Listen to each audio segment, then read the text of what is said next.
everybody!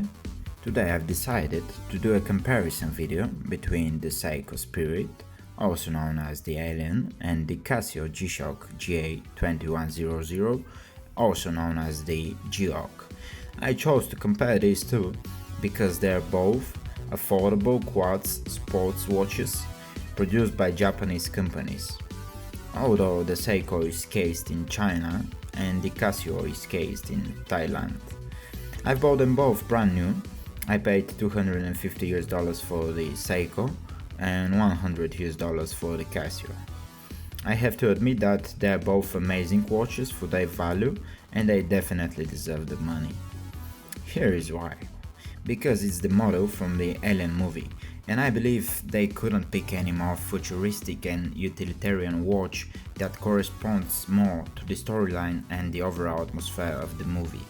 Indeed, my example is not in the authentic colors from the movie, which are grey, yellow and orange.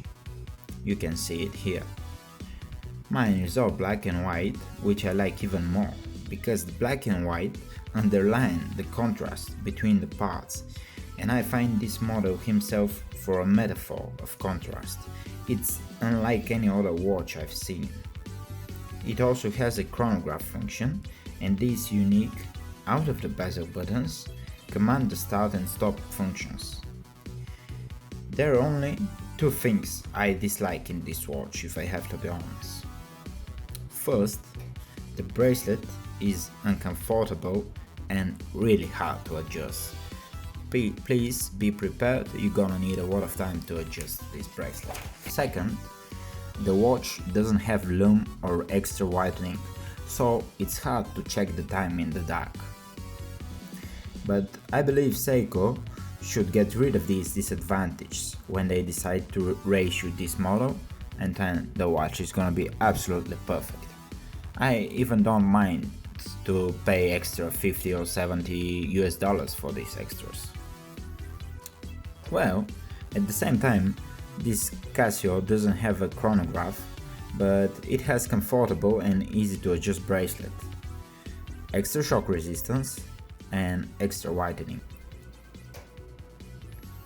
The GA2100 is really beautiful, and it's no accident that people call it the G-Hawk, because it actually reminds of Gerald Gentle's designs. It has one of the thinnest G-Shock profiles. Just look at it. And with the extra shock resistance, you will never be afraid to drop or hit this watch. And even if you do, it won't hurt you deadly, since it costs only 99 US dollars. For God's sake, I believe it's the best value for money I have ever bought.